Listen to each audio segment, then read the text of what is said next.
ரெண்டாவது எப்போ நமக்குள்ள ஜாய், அப்புறம் லவ், அன்பு இதெல்லாம் டெவலப் ஆகும்போது ஒருத்தர் சண்டை போடுறதுக்கு வந்தா கூட, ஆர்குமெண்ட் பண்றதுக்கு வந்தா கூட நீங்க அதுல இன்வால்வ் ஆக மாட்டீங்க. That is called harmlessness. அந்த ஹார்ம்லெஸ்னஸ் ஒருத்தர் சண்டை போடுறதுக்கு வராருன்ற தெரிஞ்சதுக்கு அப்புறம் நீயா நானா போற அப்படி அந்த ஆட்டிடியூட்ல போய் சண்டை போடுறதை விட ஓகே வரட்டும் பார்த்துக்கலாம், அவர் என்ன ஆர்குமெண்ட் பண்ணாலும் நான் அதுக்கு ரியாக்ட் ஆக மாட்டேன், நான் பாசிட்டிவாக தான் இருப்பேன். அந்த மாதிரி ஒரு மைண்ட் செட் இருக்கும்போது கூட உங்களுக்குள்ள அந்த இது இரிட்டேஷனோ இல்லை ஃப்ரஸ்ட்ரேஷனோ வராது. ஒரு பாசிட்டிவ் கம்யூனிகேஷன் எப்போ நீங்க ஐடென்டிஃபை பண்ணிட்டு பேசுறீங்களோ ஆட்டோமேட்டிக்காக அந்த ஐடென்டிஃபிகேஷன் ரிஃப்ளெக்ட் ஆகுதான் ஆப்போசிட் பர்சன். ஸோ இன்னொன்று பாயிண்ட் இங்க உங்க இதுல நான் கவனிச்ச என்னன்னா, எப்போ ஒரு மாற்றங்கள்ன்றது உங்களுக்குள்ள வந்ததோ அப்போ ஆட்டோமேட்டிக்கா ஆப்போசிட் பர்சன் கூட, அது உங்க ஹஸ்பண்டா இருக்கலாம், யார் வேணாலும் இருக்கலாம், ஆப்போசிட் பர்சன்ல கூட அந்த மாற்றங்கள் வந்துச்சு. இதுல இன்னொரு பாயிண்ட் என்னன்னா, சைக்கிக் எனர்ஜி. மெடிடேஷன் பண்ணும்போது நம்மளுக்கு வர எனர்ஜி தான் சைக்கிக் எனர்ஜி. ஸோ நீங்க தான் அந்த எனர்ஜின்ற விஷயம் உங்களுக்கு தெரியாம இருக்கு, அவ்வளவுதான்.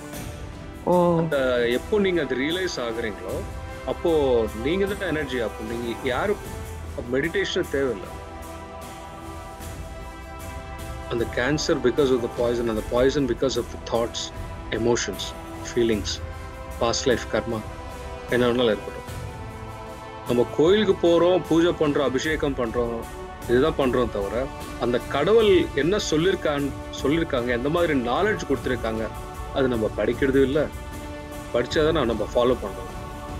ஸோ இந்த அவங்க கொடுத்த அந்த பகவத்கீதாவோ திருவாசகம் வாட் எவர் த சித்தர்கள் கொடுத்த நாலேஜ் நம்ம படிச்சா அந்த நாலேஜ் நம்ம வாழ்க்கையில் அப்ளை பண்ணும்போது எந்த மாதிரி ஷாக்கும் நம்ம ஃபீல் பண்ண மாட்டோம். இம்பீரியல் பாய்சன் பேரே இம்பீரியல், உடம்பு ஃபுல்லா இருக்கிறது. இரிட்டேஷனால கிரியேட் ஆன பாய்சனுக்கு பேர் இம்பீரியல்.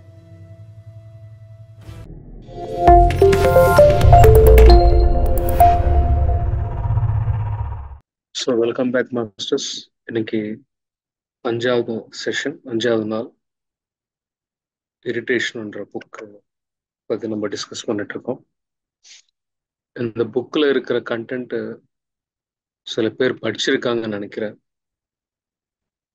இந்த மாதிரி செஷனுக்கு வரும்போது கொஞ்சமாவது நம்ம படிச்சோம்னா ஃபாலோ பண்றதுக்கு இன்னும் வசதியா இருக்கும். ரெண்டாவது, படிச்சதுக்கு அப்புறம் ரெண்டாவது தடவை கேட்கும்போது நம்மளோட அண்டர்ஸ்டாண்டிங் ரொம்ப டீப்பா இருக்கும்.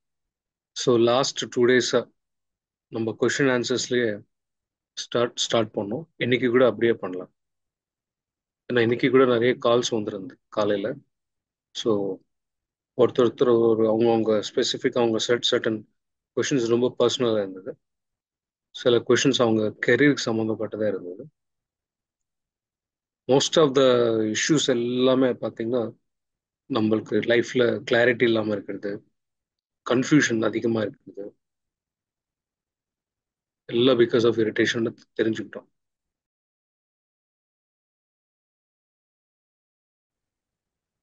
ரெண்டாவது, எப்போ நமக்குள்ள ஜாய், அப்புறம் லவ், அன்பு இதெல்லாம் டெவலப் ஆகும்போது ஒருத்தர் சண்டை போடுறதுக்கு வந்தா கூட, ஆர்குமெண்ட் பண்றதுக்கு வந்தா கூட நீங்க அதுல இன்வால்வ் ஆக மாட்டீங்க. That is called harmlessness.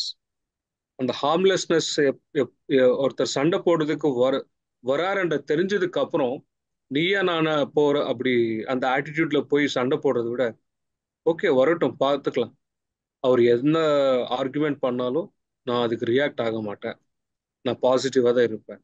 அந்த மாதிரி ஒரு மைண்ட் செட் இருக்கும்போது கூட உங்களுக்குள்ள அந்த இது இரிட்டேஷனோ இல்லை ஃப்ரஸ்ட்ரேஷனோ வராது.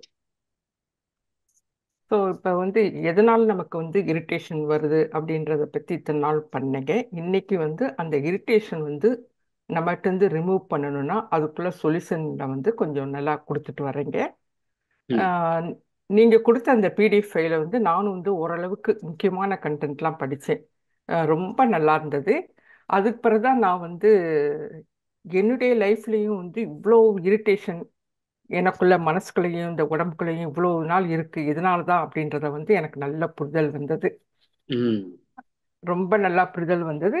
ஆம், அதே அதை வந்து நான் இப்போ வந்து ஃபாலோ பண்ணிட்டு இருக்கேன். முக்கியமாக வந்து அப்ரிஷியேஷனை பற்றி நான் எவ்வளவோ வேலை பார்க்குறேன், நம்ம ஹஸ்பண்ட் வந்து அப்ரிஷியேட் பண்ண மாட்டேன்றாரு அப்படின்னு சொல்லிட்டு ஒரு நமக்குள்ளே ஒரு எரிச்சலை ஏற்படுத்திக்கிடுவேன் நான். அப்புறமேல் இப்போ என்ன செய்கிறேன்னா, அவரும் கொஞ்சம் ஹெல்ப் எல்லாம் பண்ணுறாரு, அதை நம்ம அப்ரிஷியேட்டே பண்ணாமல் நம்ம செய்கிறத மாத்திரம் அப்ரிஷியேட் பண்ணணும்னு நம்ம எதிர்பார்க்குறோம் ம். அப்படின்ட்டு இந்த ஒரு வாரமா என்ன செஞ்சு அவரை அப்ரிஷியேட் பண்ண ஆரம்பிச்சேன். சூப்பர். உடனே அவர் வந்து என்னைய வந்து எதுவும் கம்ப்ளைண்ட் பண்ணாம ஒரு நல்ல சிரிப்பு ஸ்மெல் பண்றது எல்லாம் பண்ணிக்கிட்டாரு. ஸோ அது வந்து எனக்கு அந்த இது ஒர்க் ஆனது. அப்புறம் மாஸ்டர் இதுல இதுல பாத்தீங்கன்னா கம்யூனிகேஷன் டெவலப் ஆயிடுச்சு பாருங்க. ஒரு பாசிட்டிவ் கம்யூனிகேஷன் எப்போ நீங்க ஐடென்டிஃபை பண்ணிட்டு பேசுறீங்களோ ஆட்டோமேட்டிக்கா அந்த ஐடென்டிஃபிகேஷன் ரிஃப்ளெக்ட் ஆகுது ஆப்போசிட் பர்சன்ல கூட. ஸோ இன்னொன்று பாயிண்ட் இங்க உங்க இதுல நான் கவனிச்சது என்னன்னா, எப்போ ஒரு மாற்றங்கள்ன்றது நமக்குள்ள உங்களுக்குள்ள வந்ததோ அப்போ ஆட்டோமேட்டிக்கா ஆப்போசிட் பர்சன் கூட, அது உங்க ஹஸ்பண்டா இருக்கலாம், யார் வேணாலும் இருக்கலாம், ஆப்போசிட் பர்சன்ல கூட அந்த மாற்றங்கள் வந்துச்சு. This is reflection of communication. உங்க கூட எவ்வளவு ஹாப்பியா இருக்கணும், உங்க சுத்தி இருக்கிறவங்க உங்க கிட்ட எப்படி ஹாப்பியா இருக்கணும்னு பாத்தீங்கன்னா, முதல்ல நீங்க உங்க கூட ஹாப்பியா இருக்கும்போது சுத்தி இருக்கிறவங்க கூட உங்களுக்கு கூட ஹாப்பியா இருக்கும். Right madam, please continue. Yes master. அதே மாதிரி இன்னொரு அனுபவத்தை சொல்லிட்டு மற்றவங்க எதுவும் கேள்வி கேட்டால் அவங்க ஆரம்பிச்சுக்கிட்டோம். அதே தான் நான் வந்து கொஞ்ச நாள் ஆம், ரொம்ப நாள் மெடிடேஷன் பண்ணுறேன், புக்ஸ் படிக்கிறேன், சச்சன சங்கம்லாம் பண்ணுறேன். கொஞ்சம் ரிலாக்ஸாக உட்காந்து டிவி பார்க்கலாம் அப்படின்ட்டு ஒரு ஹாஃப் அன் ஹவர் உட்காந்தா அது அந்த டிவியில் இருக்கிற எல்லாமே வந்து நான் எவ்வளோதான் மெடிடேஷன் பண்ணாலும் அதில் இருக்கிற வசனங்க பேசு எல்லாமே என் மனசை வந்து ரொம்ப பாதிச்சிருக்கு. எனக்கே தெரியாது. அப்படியே சில சமயம் அது என்னுடைய நர்வஸ் சிஸ்டத்தையும் பாதிச்சிருக்கு. ம். ஸோ அப்பதான் வந்து நான் என்ன செஞ்சேன், ஓகே இனிமேல் வந்து இது பூரா வந்து அந்த டிவியில் வந்து எல்லாரும் ஆக்ட் பண்ணுறாங்க, நிஜமாவே இல்லை. அவங்க நான் கடகடன்னு எல்லாம் பழி வாங்குற மாதிரி பேசுகிறாங்க, ஆனால் பின்னால் போய் உட்காந்து ஜாலியாக உட்காந்து பேசிகிட்டு இருக்காங்க. இப்படி தான் என்னுடைய எண்ணத்தை வந்து மாற்றிக்கிட்டேன். இது வந்து எஸ். நிஜமாவே இல்லை அப்படின்ட்டு. ஸோ ம். அதுலேருந்து நான் வந்து இப்போ டிவி பார்க்குறத வந்து கொஞ்சம் கொஞ்சமாக குறைச்சி வர ஆரம்பிச்சிட்டேன். எஸ். அதே மாதிரி நீங்க வந்து இந்த ஜாயை பத்தி சொன்னீங்க. மெடிடேஷன் பண்றப்ப வந்து நம்ம ஆத்மாவிடமிருந்து வருகின்ற பேரானந்தம் அது ரொம்ப நல்லா இருக்கு. மெடிடேஷன் பண்றப்ப அவ்வளோ ஒரு ஆனந்தம் வரும். சும்மா சாதாரண ஹேப்பியை விட நம்ம கிட்ட அந்த ஆத்மாவிடந்து வருகின்ற பேரானந்தம் வந்து அளவிட முடியாது. அதை வந்து நம்ம வீட்டில் இருக்கவங்களுக்கும் அந்த பேரானந்தத்தை கொடுக்கலாம் அப்படின்றத நான் நல்லா புரிஞ்சுக்கிட்டேன் ஃபர்ஸ்ட். ஏன்னா என்னுடைய ஹஸ்பண்ட் வந்து கொஞ்சம் எதுனாலும் கொஞ்சம் கோவப்படுறவர். இப்பெல்லாம் வந்து ரொம்ப சைலண்டா இருக்காரு. அப்பதான் நினைச்சேன் நம்ம மெடிடேஷன் பண்றது அவரையும் அது வந்து நல்லா இது பண்ணுது அப்படின்றத எனக்கு புரிஞ்சுக்கிட்டேன் மாஸ்டர். ரொம்ப ரொம்ப தேங்க்யூ மாஸ்டர். நீ நிறைய அனுபவம் இருக்கு, ஆனா மற்றவங்களும் கொஸ்டின் கேட்கணுன்றதுனால யா. நான் இது பண்ணேன் மாஸ்டர். Yes madam, thank you. ஆமா. இதுல இன்னொரு பாயிண்ட் என்னன்னா, சைக்கிக் எனர்ஜி. மெடிடேஷன் பண்ணும்போது நம்மளுக்கு வர எனர்ஜி தான் சைக்கிக் எனர்ஜி. மெடிடேஷன் அந்த எனர்ஜி அதிகமா ஆகும்போது கூட நம்ம உடம்புல வந்து பாஸ் ஆக வேண்டிய எனர்ஜி பாஸ் ஆகி ஃபங்க்ஷனாலிட்டி நல்ல நல்ல விதமாக வரும். அதனால என்ன ஆயிடுதுன்னா, physical body, mental body, emotional body, astral body, என்ன பாடியில் என்ன பிரச்சனை இருந்தால் கூட ஆட்டோமேட்டிக்காக ரிப்பேர் நடக்கும் அந்த காஸ்மிக் அந்த சைக்கிக் எனர்ஜினால. ஸோ அந்த எனர்ஜி நமக்குள்ள அதிகமாக இருக்கு. ஆனால் அது நம்ம ஃபோக்கஸ் பண்ணி மெடிடேஷன் மூலமாக அது வர வைக்கணும். Yes madam. ஓகே, அடுத்து ஸ்ரீதேவி மேடம், நீங்க பேசுங்க. உங்களை வணக்கம் மாஸ்டர். வணக்கம். அஹ் மாஸ்டர், இப்போ வந்து நீங்க வந்து ரொம்ப வருஷமா மெடிடேஷன் பண்ணிட்டு இருக்கீங்க மாஸ்டர். இப்போ மெடிடேஷன்லேயே ஆரம்பத்துல நம்ம உட்காரும் போது 1 மணி நேரம் உட்காந்தோன்னா ஒரு 5 நிமிஷம் அந்த எனர்ஜி கிடைக்கிறது பெரிய விஷயமா இருக்கு. இப்போ வந்து குவாலிட்டி ஆஃப் மெடிடேஷன் ஒரு மாஸ்டர் பேசினாங்க, நான் கேட்டிருக்கேன். அது வந்து எப்படின்னா, உட்காந்தோன்னா அந்த தாட்லெஸ் ஸ்டேஜுக்கு போயிட்டா அந்த ஃபுல்லா எவ்வளவு நேரம் உட்கார்றோமோ அவ்வளோ நேரம் அந்த எனர்ஜியை நம்ம உள்ள வாங்குறோம். அதுதான் குவாலிட்டி ஆஃப் மெடிடேஷன் சொன்னாங்க. இப்ப எஸ். நீங்க எல்லாம் வந்து அந்த இதெல்லாம் ரீச் பண்ணியிருப்பீங்க மாஸ்டர். இப்ப நீங்க வந்து இப்ப நீங்க எவ்வளவு நேரம் மாஸ்டர் டெய்லி உட்காந்து தியானம் பண்ணுவீங்க? 2 hours 3 hours டைம் எல்லாம் பார்க்கறது இல்லம்மா. பட் ஐ சிட் ஆனா டெய்லி பண்ணிருவீங்க மாஸ்டர் இல்ல? டெய்லி பண்ணுவோம். அப்புறம் இன்னொரு கொஸ்டின் மாஸ்டர். இப்ப பிதாமகர் பத்ரிஜி வந்து மிகப்பெரிய குரு. இப்ப ம். அவர் கூட நீங்க டிராவல் பண்ணிருக்கீங்க. அவர் கூட நீங்க இருந்திருக்கீங்க. இப்ப ம். அவருமே டெய்லி மெடிடேஷன் பண்ணுவாங்களா மாஸ்டர்? அவருக்கு அவர் மெடிடேஷன் பண்ணாலும் பண்ணாம இருந்தாலும் ஒரே ஸ்டேட்ல தான் இருப்பாரு. அப்பனா அது ஒரு ஸ்டேட் அது ரீச் பண்றதுன்னு இருக்கா மாஸ்டர்? ஆமா இருக்கு ஓகே, ஓகே இருக்கு. மாஸ்டர். நீங்க அப்ப யாருன்றது அந்த உங்களுக்கு ஸ்டேஜ்க்கு முழுசா போயிட்டோம்னா, அது ஆட்டோமேட்டிக்கா நமக்கு கிடைச்சுக்கிட்டே இருக்குமா மாஸ்டர் அந்த எனர்ஜி? அவ்வளவுதான். சரி, நீங்க தான் அந்த எனர்ஜின்ற விஷயம் உங்களுக்கு தெரியாம இருக்கு, அவ்வளவுதாம்மா. ஓ! அந்த எப்போ நீங்க அது ரியலைஸ் ஆகுறீங்களோ அப்போ நீங்க தான் எனர்ஜி. அப்போ நீங்க யாரு மெடிடேஷன் தேவையில்லை அந்த ஓ! அளவுக்கு அந்த ஸ்டேட். பட் ஸ்டில் மெடிடேஷன் பண்ணிக்கிட்டே இருப்பாங்க. அது அவர் உங்க கூட பேசினா கூட இன்னொரு டைரக்ஷன்ல உள்ளுக்குள்ள ஒரு மெடிடேட்டிவ் ஸ்டேட்ல தான் இருப்பாங்க. Okay master. ஓ, நீங்கன்ற உங்க பேரு ஸ்ரீதேவி. நீங்க யாரு? நீங்க உடம்பு கிடையாது, ஆன்மான்னு தான் சொல்றோம்ல. ஆமா, ஆமா மாஸ்டர். உங்களோட கம்ப்ளீட் கான்சியஸ்னஸ் உங்க உடம்புல இருக்குன்னு நினைக்கிறீங்களா? இல்ல கம்ப்ளீட் மாஸ்டர். இல்ல. அப்ப எங்க இல்ல. இருக்கு? அது நெறைய என்ன சொல்றது மாஸ்டர்? ம். அது அந்த ஃபோக்கஸா நமக்கு அவ்வளோ இல்லையே மாஸ்டர் எனக்கு. அது ஓகே. ஆ. எங்க இருக்குன்னு கேக்குறேன். இன்னொரு தடவ கேளுங்க மாஸ்டர் எனக்கு புரியல. Fine, okay. உங்களோட செல்ஃப் இருக்குல்ல, ஆமா நீங்க மாஸ்டர். யாருன்றது அது உங்க பேரு. ஆமா நீங்க மாஸ்டர். யாருன்றது நீங்க உடம்பு கிடையாது. ஆன்மா. நீங்க ஒரு கான்சியஸ்னஸ். Okay master. உங்களோட கம்ப்ளீட் கான்சியஸ்னஸ் இப்போ உங்க பாடியில இருக்கா? இல்ல மாஸ்டர். இல்ல. அந்த இல்ல. கம்ப்ளீட் கான்சியஸ்னஸ் உடம்புல வந்தா உடம்பு பிளாஸ்ட் ஆயிடும். நீங்க ஓஹோ! அவ்வளவு பவர்ஃபுல். ஓ! நீங்க ஹையர் செல்ஃப். அவங்க ஹையர் செல்ஃப் நீங்க தான், லோயர் செல்ஃப் நீங்க தான். Ah. Okay, higher okay. Self நீங்க தான், லோயர் செல்ஃப் நீங்க தான். அந்த ஹையர் செல்ஃப்ல இருந்து ஒரு ஸ்மால் ஸ்பெக் தான் இந்த உடம்புல இருக்கு. Okay master. அந்த ஹையர் செல்ஃப் தான் நீங்கன்றது இப்போ உங்களுக்கு தெரியுமா? தெரியாது மாஸ்டர். அனுபவபூர்வமா தெரியுமா? தெரியாது. ஸோ தெரியாது. அனுபவபூர்வமா எப்போ உங்களுக்கு தெரியுமோ அப்போ அங்க இருக்கிற பிரம்மாண்டம், இந்த உடம்புல இருக்கிற பிரம்மாண்டம் எல்லாம் ஒண்ணுதான்ற விஷயம் உங்களுக்கு தெரிய வரும்போது, then you are the ocean, you are not the drop. Okay நீங்க மாஸ்டர். தான் கடல்.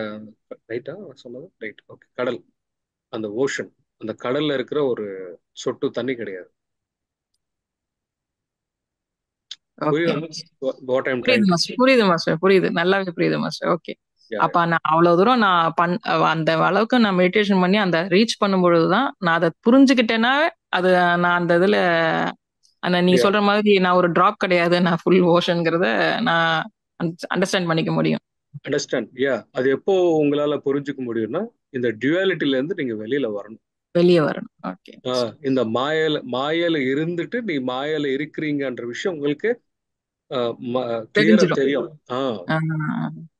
அப்போ அப்போ எந்த பிரச்சனை வந்தாலும் நீங்க ஃபேஸ் பண்ணிட்டு கத்துக்குவீங்க தவிர ஃபீல் பண்ண மாட்டீங்க. Okay master. வாழ்க்கையில் எது வந்தாலும் பார்த்துக்கலாம், என்ன வந்தாலும் நான் கத்துக்கிறதுக்கு தான் இங்க இருக்கேன்ற அந்த அண்டர்ஸ்டாண்டிங் உங்களுக்கு வரும்போது வாழ்க்கையில எதுவுமே உங்களுக்கு பாதிப்பு வராது. அதனால ஒரு சொட்டு பாய்சன் கூட உங்க உடம்புல கிரியேட் ஆகாது. Thank you master. Right, thank you. ரெண்டாவது, இப்போ இந்த புக்ல 14th point, conversation conversations about the teachings.